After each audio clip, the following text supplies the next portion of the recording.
अभी मैं ऑफिस आ चुका हूँ। अब चलता हूँ सर के पास और सर से बात करेंगे। सीसीए वाले बच्चे जो हैं, जो रेलवे से अप्रेंटिस नहीं किए हैं, वो लोग कैसे इस एग्ज़ाम में से बाहर होंगे, इसके बारे में भी जानकारी लेंगे। अच्छा, आज जो है आप लोगों को थोड़ा बताना चाह रहे हैं, जो अभय जी हैं हमारे, तो आज ये ऑफिस में हमारे आए हैं और कुछ इनकी समस्याएं हैं वो लेके देखो आ रहे हैं और ये बोल रहे हैं। तो इनके क्वेश्चन क्या हैं आपको ये हम बताएं।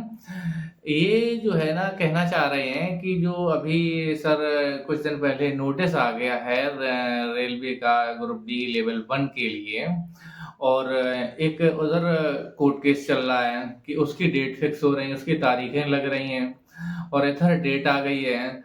तो इस बच्चों का ये सबसे ज़्यादा कन्फ्यूजन चल रहा है कि पेपर कब होगा, क्या होगा? फिर सीसीए जो कैंडिडेट्स हैं उसकी वैकेंसी कम है, अदर रेलवे के सॉरी अदर जगह से डिपार्टमेंट से जो बीएचईएल वगैरह गैल से किए हैं, कोर्स कंप्लीट एक्ट अप्रेंटिस हैं, उन्होंने भी फार्म भर दिया है। तो ये विभिन्न प्रकार की समस्याएँ हैं इनकी, तो थोड़ा-सा हम आपको ये इसकी जानकारी दे रहे हैं, कुछ जल्दी से जल्दी बता दूँगा। देखो, अब अभी जो नोटिस आया है कुछ दिन पहले, तो एग्ज़ाम तो होगा, ठीक है? और ज़्यादा समय भी नहीं बचा है एग्ज़ाम का। तो आप जो है चारों तरफ के वीडियो बनते हैं, यूट्यूब वाले बना रहे हैं और बोल रहे हैं कि बस ये तारीख लग गई, ये तारीख लग गई, और आप सब उसमें भ्रमित चल रहे हैं। पढ़ाई पे एक पॉइंट ध्यान नहीं दे रहे। आरआरबी बराबर अपना नोटिस निकाल रही है कि हम एग्ज़ाम करवाएँगे। तो आपको सिर्फ़ एग्ज़ाम पे फ़ोकस करना है। एग्ज़ाम 1 महीना बचा है एग्ज़ाम का, 1 महीना या जो भी जिसका लेट हो उसमें डेट रहेगी कि 1 महीना के बीच में होंगे, जो भी हैं, तो बहुत कम समय बचा हुआ है। आपको सिर्फ़ पढ़ाई करना है। अब एग्ज़ाम जो है कोर्ट से कोई मत संबंध नहीं है उसका। जो होगा वो कोर्ट करेगा। आप लोगों को ख़ासकर जो कोर्स कंप्लीटेड एक्ट अप्रेंटिस हैं, उनको बताओ उस केस से फ़ायदा क्या है? कुछ फ़ायदा है? कोई फ़ायदा नहीं है। और आप वीडियो यूट्यूबरों का चारों तरफ से देख रहे हैं, परेशान हैं। ऐसा बिल्कुल नहीं करना, आपको टेस्ट पेपर लगाना, पढ़ाई करना है, एग्ज़ाम होना तय है और जल्दी एग्ज़ाम होगा। आपको एग्ज़ाम में अच्छे मार्क्स लाना है। फर्स्ट पॉइंट ये, आप किसी का वीडियो फालतू मत देखो, कोर्ट केस कब होने, तारीख कब है, उससे कोई मतलब नहीं। अब जो है बाहर के कैंडिडेट, बाहर का मतलब है जो अदर जगह से रेलवे के अलावा सीसीए कैंडिडेट हैं, उनको बाहर कैसे किया जाएगा, उनको छँटनी कैसे किया जाएगा? तो पहला जो एग्ज़ाम होगा, सॉरी पहला क्या मतलब जो एग्ज़ाम होगा, एग्ज़ाम में के बाद रिज़ल्ट आएगा, 1 बाय 1 सीसीए कैंडिडेट सिलेक्ट होंगे, क्योंकि फिज़िकल वगैरह इनका है नहीं कुछ भी।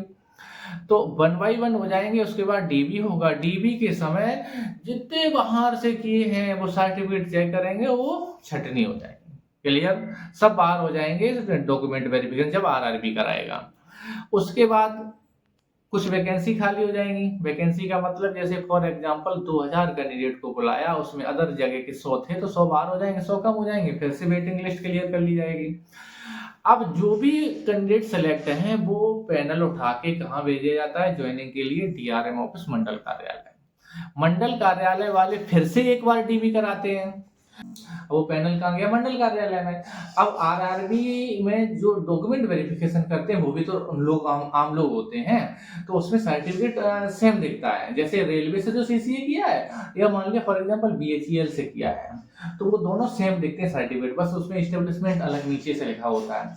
तो गलती से हो सकता है कि वो जो है मंडल कार्यालय पैनल में उसका नाम चला गया हो।